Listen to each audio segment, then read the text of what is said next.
So, good day everyone.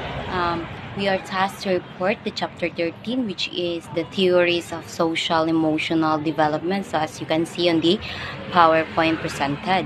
So, before we dig deeper into our report, let's have first the worldviews of personality development, which is the organistic worldview, the mechanismic worldview, and the contextual worldview. So, the first worldview is the organistic worldview. So, it is likens human to plant or other living organism according to Highness 2009. So, in this view, human beings are organized wholes or system. They cannot be understood piece by piece or behavior by behavior because they are greatest than the sum of their parts. So, in this process, humans are active in the development rather than environment events are primarily responsible for their developments. So, in this view, it is where humans are compared to plants. That we humans grows just like the plants and die just like the plants. And the second worldview is the mechanismic worldview. It is likens human to machine according to Segelman Rider 2009. So in this view, mechanismic is like human are being compared to a machine. So a machine works with their parts. So we usually works with our systems, our body that is being presented just like in this worldview. And the last worldview is the contextual worldview. So as you can see in the PowerPoint presentation, so the contextual worldview offers as metaphor for human development an ongoing historical event or drama, an overchanging interplay of forces according to Highness 2009. So the focus is on the dynamic relationship between person and environment. So humans are active in the development process and the environment is active as well in the organismic world. That potential exists for both qualitative and quantitative changes, and development can proceed along ways different paths depending on the indicate interplay or internal and external influences. So this worldview, it is the combination of the organistic worldview and the mechanismic worldview. And now let's go to the emotional development theories and the psychodynamic theories of Freud, Erikson and objective relationships. So these psychodynamic theories advocates the perspective beliefs that behavior is motivated by inner forces, memories, and conflicts that are generally beyond people's awareness and control. So the first theories was Sigmund Freud. So Sigmund Freud was an Austrian neurologist and the founder of psychoanalytic, a clinical methods for evaluating and treating pathologies seen as originating from conflicts in the psyche through dialogue between patient and psychoanalyst, and the distinctive theory of mind and human agencies derived from it. So and also Sigmund Freud given the psychosexual stage. So according to him, personality is mostly established at the age of 5. Early experiences plays a large role in personality development and continue to influence behavior in later life. And also, Freud believed that personality develops through a series of childhood stages during which the pleasure-seeking energies of the id become focused on certain erogenous areas. This psychosexual energy or libido or sex drive was described as the driving force behind behavior. And Freud views the newborn with two kinds of instincts or inborn biological forces that involves behavior. So first is the life instincts or the eros, aims for the survival of direct life-sustaining activity such as breathing, eating, and reproducing. Number two is the death instinct or the tadistride, are destructive forces that motivates us to harm others and over ourselves. And the central of Freud's psychoanalytic theory is the notion that human beings have basic biological urge or drives that must be satisfied. And Simon Freud believed that each individual has fixed amount of psychic energy that can be used to satisfy basic urge or instincts and to grow psychologically. So there are three components of personality. First is the id, second is the ego, and the third is the superego. So the id is the impulsive, irrational parts of personality whose entire mission is to satisfy instinct. And it obeys the pleasure principle like sucking, immediate gratification, even when biological needs cannot be realistically or appropriately met.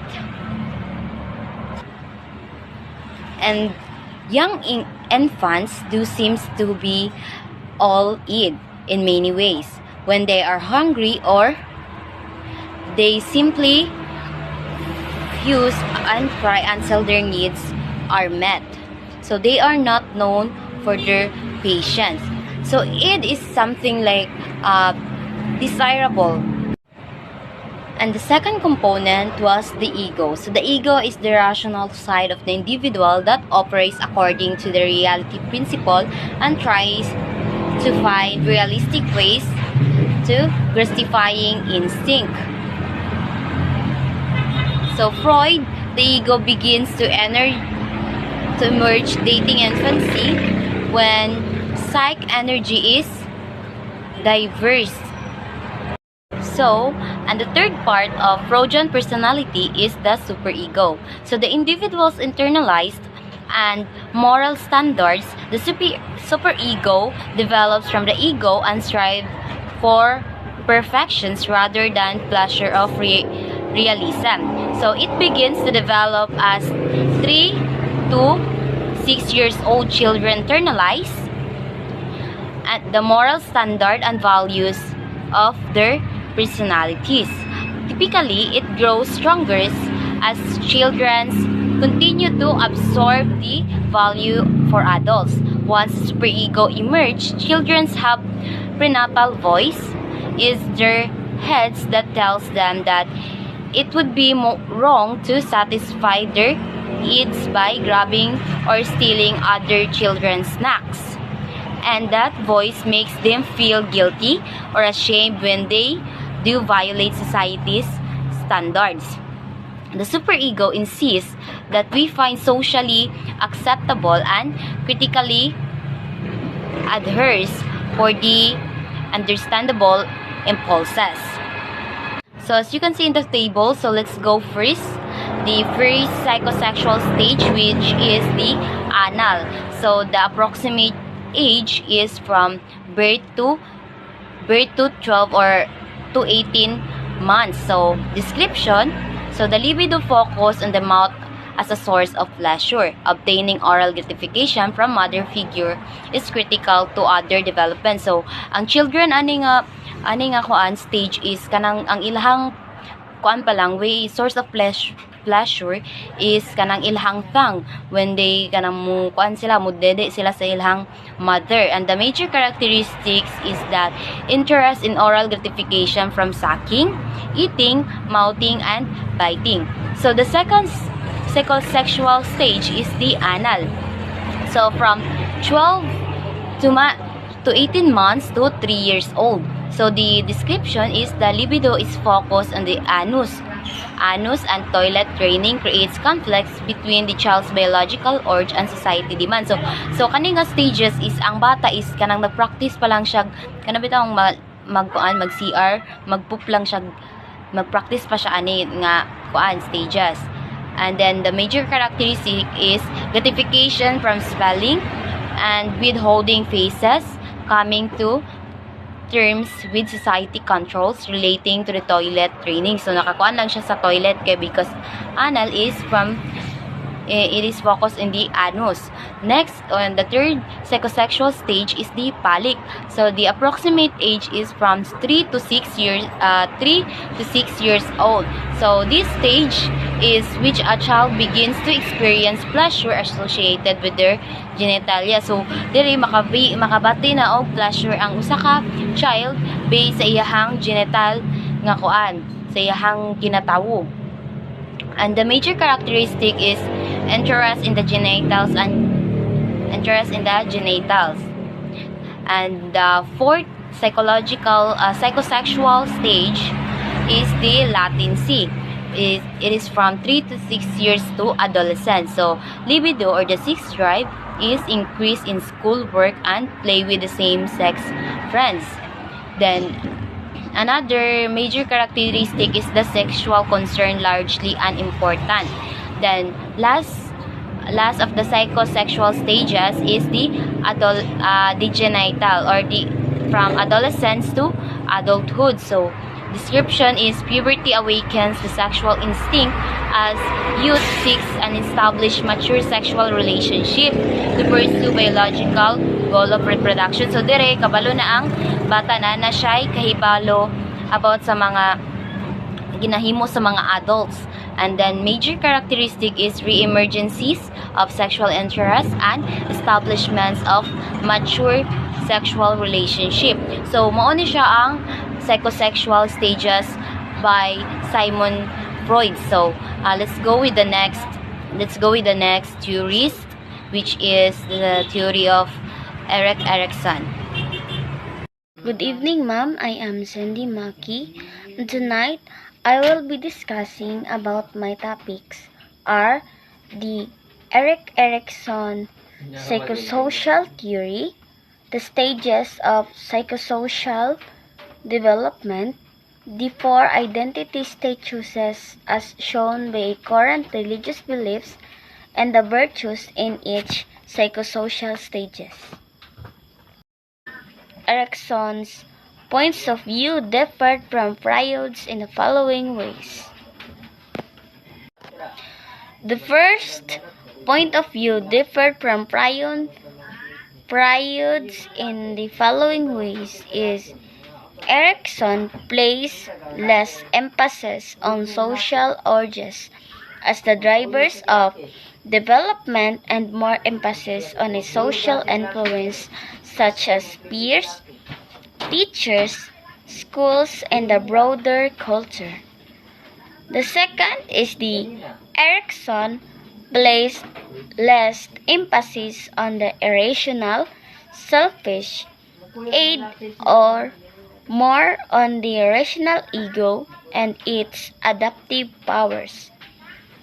So, number 3, Erikson held a more positive view of human nature, seeing as active in our development, largely rational and able to overcome the effects of harmful early experience. Lastly, Erikson maintained that human development continued during adulthood. The first stages of psychosocial development is the trust versus mistrust. In the first stage of Erikson's psychosocial model, infancy is crucial to our psychosocial development. During our initial or initial 18 months, we are uncertain about the world in which we find ourselves and must develop basic trust. The second stages of psychosocial development is the autonomy versus shame and doubt. Stage 2 focus on early childhood, 18 months to 3 years, when we are gaining independence and an increased perception to control over our physical skills. The third stages of psychosocial development is the initiative versus guilt.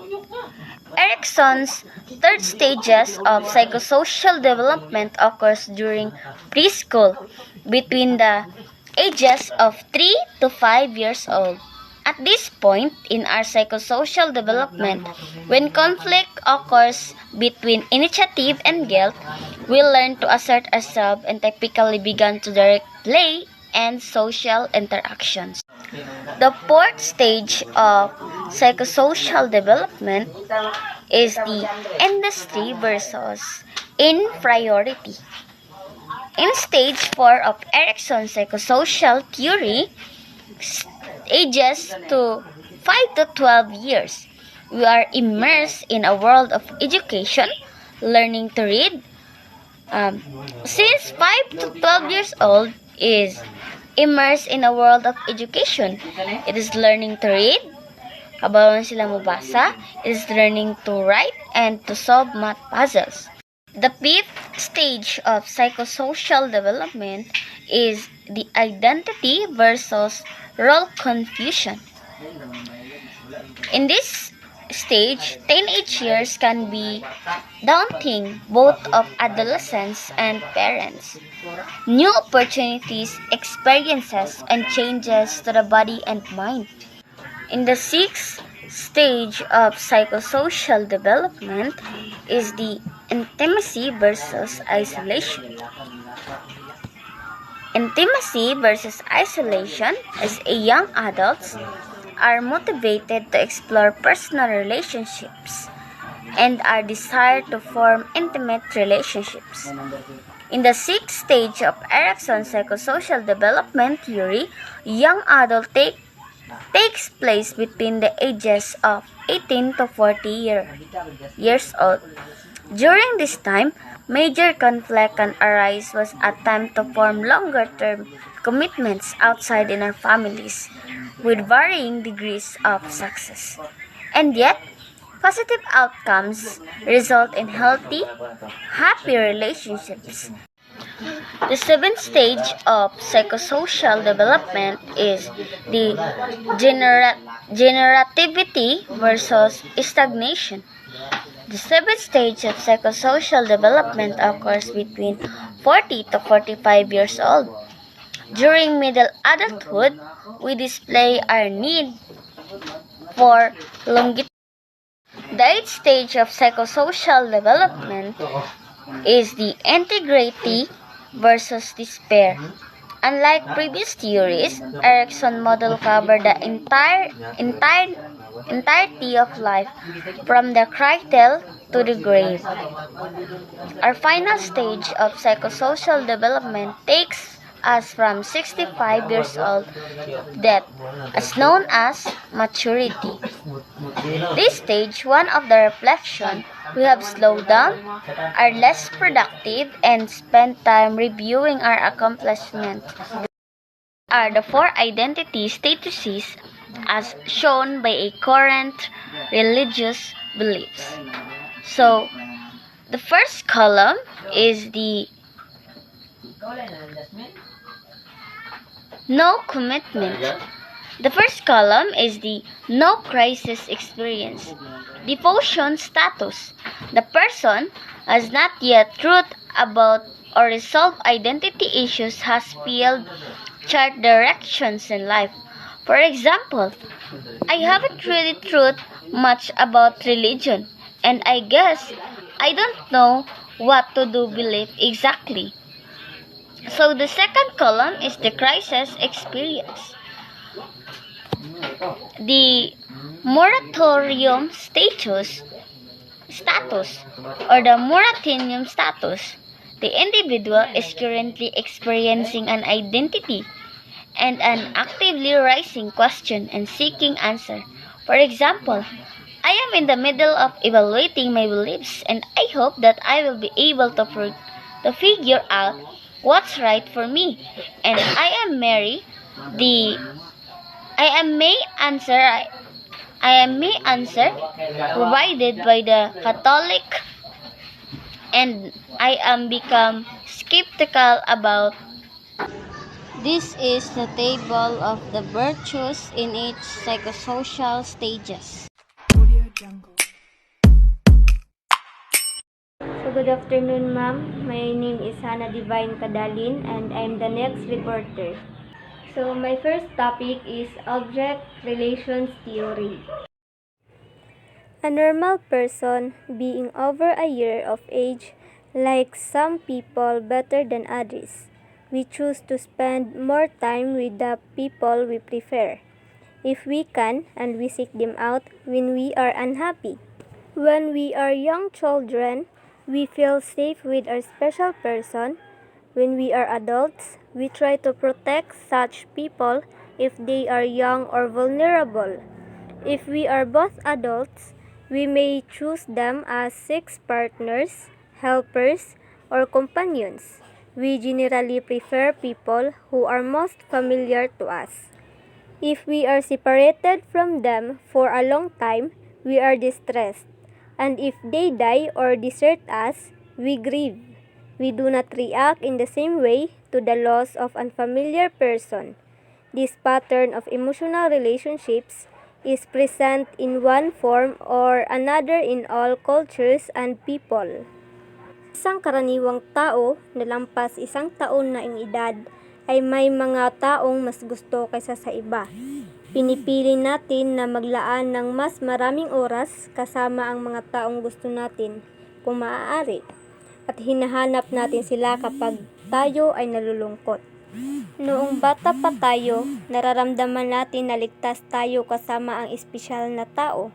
Bilang matatanda naman, sinusubukan natin protektahan ang mga taong ito kung sila ay bata.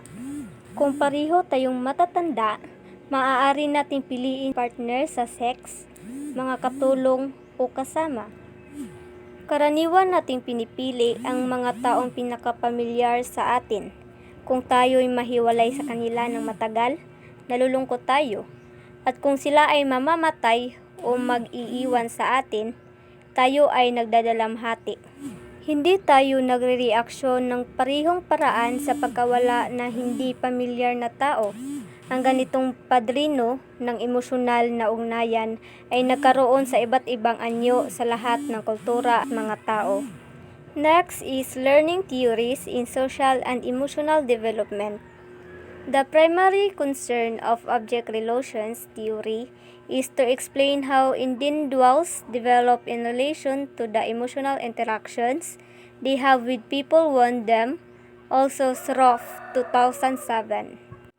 Unlike Freud's view that the adult personality is forged during the preschool years as a result of pedipal conflict resolution, object relations theory emphasizes the infant's relationship to the mother during the first few years of life. Such effective transaction with the social environment are mentally stored in the form of representations of the self emotionally interacting with significant obesha.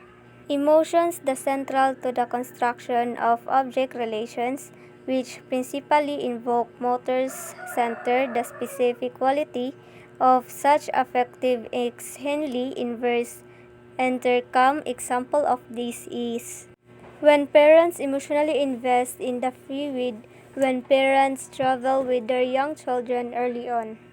When parents emotionally invest in the fluid when their children are bedridden, when way that the investment may not benefit the children because of young age. This theory explicates the truth the children may not vividly remember the titles the travel. They will remember the emotions they will incur during the travel. Happiness, contentment, feelings of security.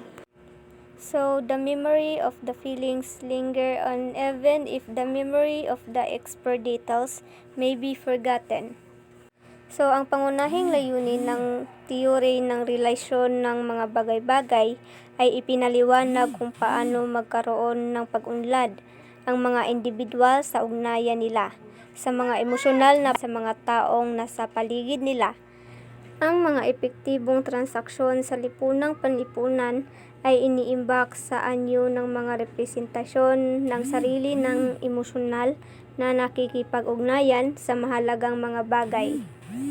Ang mga emosyon ay sentro sa pagbuo ng relasyon ng mga bagay-bagay na pangunahing nagsusulong sa mga kilos at sa kalidad ng mga ganitong apektadong pakikipagpalitan.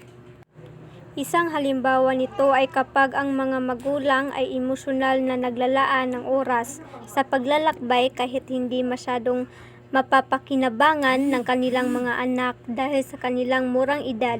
Next is Watson behaviorism. Give me a dozen Brawley infants, will form a noy on specified world to bring him in. I'll guarantee to take anyone at random. Train him to burn name any hype spot. I might well doctor, lawyer, archer, merchant, deaf, and yes, are bagtered regardless of his talents, perchance, tennis abilities, occasions, and run and captures. Watson in 1913. The statement reflects a belief that nurture is everything. Nature or hereditary endowment counts for nothing. It was a John B. Watson, a strong believer in the importance of learning in human development and the father of the school of thought in psychology called behaviorism. A basic premise of Watson's behaviorism is that decisions about human development and mentioning should be based on observations of open behavior rather than as speculations about motives or cognitive processes that remain unreasonable. Moreover, according to Watson, learned association between external stimuli and observable responses are building blocks of human development. Like John Locke, Watson believed that the tabula rasa experienced. Children have no inborn tendencies, and how they turn out will depend on the environment in which they grow up and the ways in which their parents is observed their lives. According to behavioral perspective, then it is mistake to assume that children advance through a series of distinct stages, purely programmed by biological maturation, as Freud, Erikson, and others has argued. Instead, development is viewed by nothing more than assuring. It is a continuous process of behavior change that is particularistic and can differ enormously person to person. Watson's basic view was advanced by influential work of B.F. Skinner. Ang pangungusap na ito ay nagpapakita na paniniwala ni John B. Watson sa kahalagahan ng pag-aaral sa pag-uunlad ng tao ay ang kanyang ambag sa psychology na tinatawag na behaviorismo.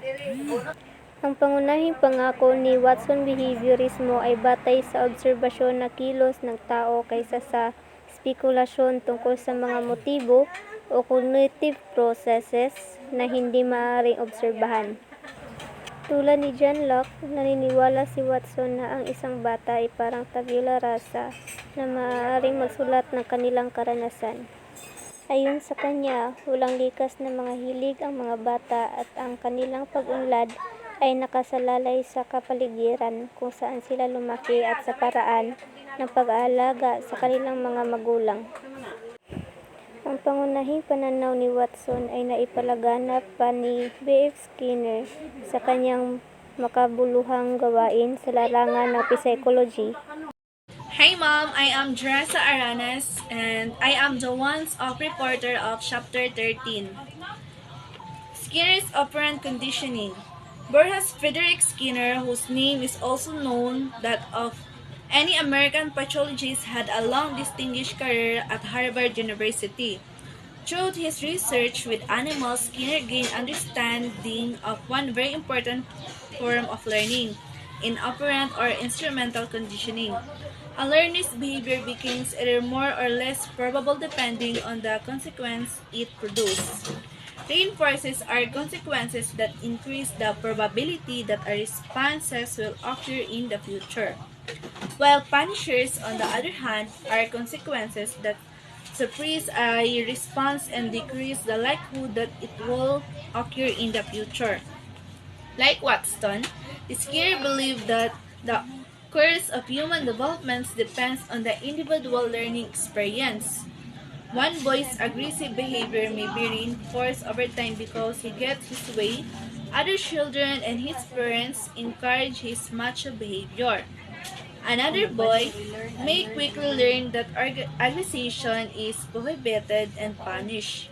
The two may develop in entirely different directions based on their different histories of reinforcements and punishment.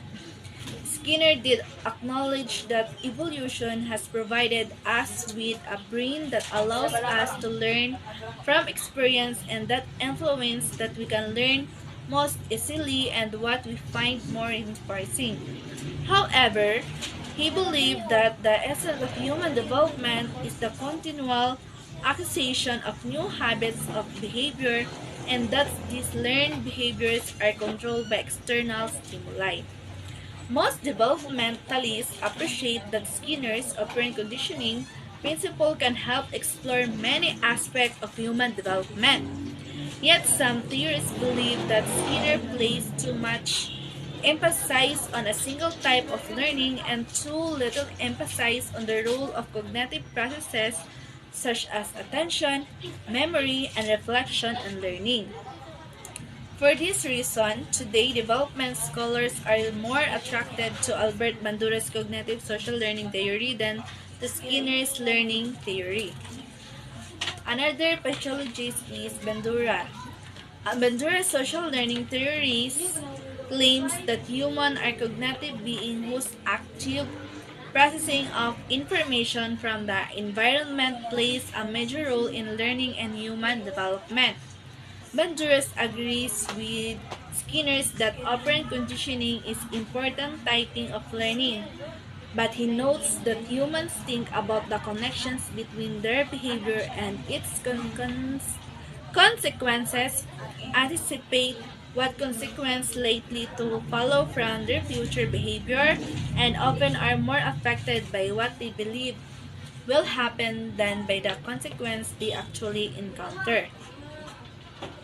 For example, a woman may continue to pursue a medical degree despite many punishing hardship and few immediate reward because she anticipates a greater reward when she completes her studies. We are not just possibility shaped by the external consequences of our behavior. We actively think about past and present experiences and anticipate the future. We also reinforce or punish ourselves with the mental parts on the back of self-criticism. However, however, Bandura's cognitive emphasis clearer than his highlighting of observational learning as the most important mechanism through which human behavior changes. Observational learning is simply learning that results from observing the behavior of other people called models. It is the kind of learning involved when children learning pattern of aggression from watching TV. A teenager may pick up the latest dance and a medical age executive may learn how to use a new computer program by observing other people. Such as observational learning depends on cognitive process. We must, for example, pay attention to the model of later date, what we have observed. Over the years, we are exposed to hundreds of social models and have the opportunity to learn thousands being reinforced in order to learn this way.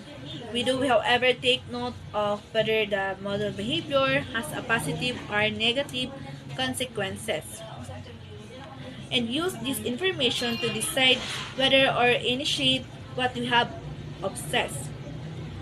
Watson and Skinner may have believe that humans are positively shaped by the environment to become whatever that surrounds them groom them to be, but Banduras does not because he views human active cognitive being.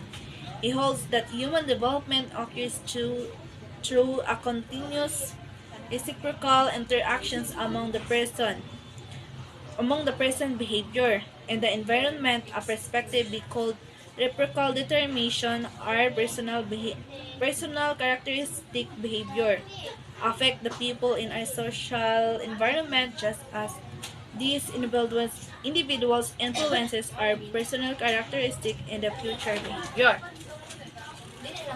Like Watson and Skinner, true, Bandura is as skeptical of the ideas of universal stage of human development.